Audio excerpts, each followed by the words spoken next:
যে মহিলাদেরকে মহিলা করবে, পুরুষেরা পুরুষদের করবে। আর কেউ যদি পারমিশন নিয়ে বলে যে আমি মামলা করব না, আমার এই লাশটাকে যে অ্যাক্সিডেন্ট হয়েছে তাকে সরকারের পক্ষ থেকে অনুমতি দিয়ে আমাকে দাফন করা হোক, এইভাবে করে 8টা সংশোধনী আমি মাননীয় স্পিকার দিয়েছি।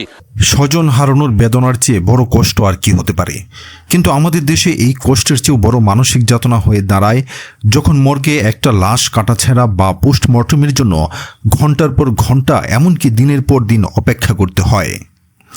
দাফন করার আগে পরিবারগুলোকে যে আইনি ও মানসিক হয়রানির মধ্য দিয়ে যেতে হয় তা রীতিমতো অমানবিক। সাধারণ মানুষের এই দীর্ঘদিনের নীরব কান্না আর অবর্ণনীয় দুঃখ দুর্দশার কথা এবার সরাসরি উঠে এসেছে দেশের সর্বোচ্চ আইনসভা সংসদে। জনগণের মনের ভেতরের এই জ্বলন্ত ইস্যু নিয়ে সংসদে অত্যন্ত জোরালো এবং যৌক্তিক দাবি তুলে ধরেছেন জামাতে ইসলামের সংসদ সদস্য শাহজাহান চৌধুরী। তার দেওয়া প্রস্তাবগুলো দেশের কোটি মানুষের মনের কথারই এক দারুণ প্রতিফলন।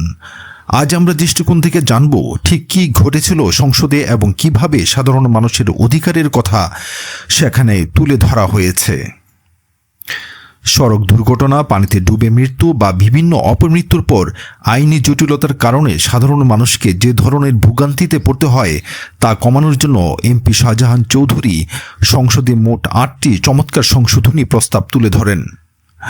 তার এই প্রস্তাবগুলোর দিকে তাকালে বোঝা যায় জামাতে ইসলামীর নেতারা সবসময় জনগণের মাঠ পর্যায়ের বাস্তব সমস্যাগুলো কতটা গভীরভাবে পর্যবেক্ষণ করেন এবং তা সংসদে তুলে ধরেন। তার উত্থাপিত প্রস্তাবগুলোর মধ্যে সবচেয়ে উল্লেখযোগ্য এবং যুগান্তকারী দাবি ছিল 3টি। প্রথমত, নারী ও পুরুষের আলাদা পোস্টমর্টেম ব্যবস্থা করা। আমাদের মা বোনদের মৃত্যুর পর যখন পোস্টমর্টেম করা হয় তখন ধর্মীয় ও সামাজিক শালীনতার বিষয়টি অনেক সময় উপেক্ষিত থেকে যায়। শাহজাহান চৌধুরী দাবি জানিয়েছেন, মহিলাদের পোস্টমর্টেম বা ময়নাতদন্ত শুধু মহিলা ডাক্তাররাই করবেন এবং পুরুষদেরটা করবেন পুরুষ ডাক্তাররা।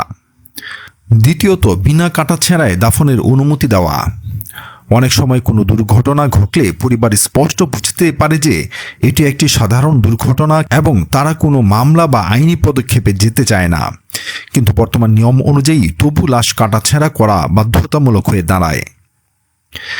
জামায়াত এমপি প্রস্তাব করেছেন, পরিবার যদি কোনো মামলা করতে না চায় তবে প্রশাসন যেন বাড়তি কোনো হয়রানি না করে পোস্টমর্টেম ছাড়াই দ্রুত লাশ দাফনের অনুমতি দিয়ে দেয়। তৃতীয়ত, মৃতদেহের সর্বোচ্চ সম্মান ও গোপনীয়তা রক্ষা করা। আমাদের প্রত্যন্ত অঞ্চলে সব জায়গায় হয়তো এখনও পর্যাপ্ত মহিলা ডাক্তার বা প্রশিক্ষিত কর্মী নেই, কিন্তু তাই বলে কোনো নারীর লাশের সম্মানহানি হতে দেওয়া যাবে না।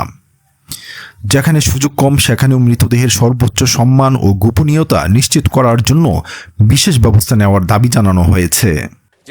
এমপি শাহজাহান চৌধুরীর এই কথাগুলো এতটাই বাস্তবসম্মত, যৌক্তিক এবং জনবান্ধব ছিল যে সংসদে উপস্থিত অন্যান্য দলের সদস্যরাও তা এক বাক্যে স্বীকার করতে বাধ্য হয়েছেন। তার বক্তব্য শোনার পরপরই ডেপুটি স্পিকার অত্যন্ত ইতিবাচক প্রতিক্রিয়া দেখান। তিনি সরাসরি ফ্লোর নিয়ে বলেন, আপনি খুব গুরুত্বপূর্ণ পয়েন্ট তুলে ধরেছেন। শুধু ডেপুটি স্পিকারই নন, দেশের আইনমন্ত্রীও জামায়াত এমপির এই প্রস্তাবের সাথে পুরোপুরি একমত পোষণ করেছেন। তিনি ফ্লোর নিয়ে স্পষ্ট ভাষায় বলেন, উনি অত্যন্ত ভ্যালিড পয়েন্ট উত্থাপন করেছেন, এখানে আমার কোনো দ্বিমতের জায়গা রাখি না। আইনমন্ত্রী সংসদে দাঁড়িয়ে কথা দিয়েছেন যে গত 30 জুন স্পিকারের কাছে এই বিষয়ে লিখিত প্রস্তাব জমা দেওয়া হয়েছে। আগামীতে আমাদের সিআরপিসি বা ফৌজদারি কার্যবিধির যে বড় সংশোধনী আসছে সেখানে এমপি শাহজাহান চৌধুরীর দেওয়া এই প্রস্তাবগুলো হুবহু যুক্ত করার সর্বোচ্চ চেষ্টা করা হবে। এই ঘটনাটি আমাদের একটি বড় বার্তা দেয়, রাজনীতি মানেই শুধু ক্ষমতা লড়াই কিংবা কাঁদা ছোড়াছুড়ি নয়, রাজনীতি মানে জনগণের কল্যাণ। জামায়াতে ইসলামী নেতারা সংসদে যেভাবে জনগণের মুখের ভাষা, মানুষের ঘরের ভেতরের কষ্টগুলোকে তুলে ধরেছেন তা সত্যি প্রশংসার দাবিদার। দীর্ঘদিন ধরে চলে আসা এই অমানবিক হয়রানি যদি সত্যি আইন সংশোধনের মাধ্যমে বন্ধ করা যায় তবে দেশের হাজারো পরিবার তাদের জীবনের সবচেয়ে কঠিন সময়ে এক বিরাট মানসিক যাতনা থেকে মুক্তি পাবে। মৃত মানুষের প্রতি এবং তাদের পরিবারের প্রতি রাষ্ট্র ও আইনের এই মানবিক আচরণ নিশ্চিত হওয়া এখন সময়ের দাবি।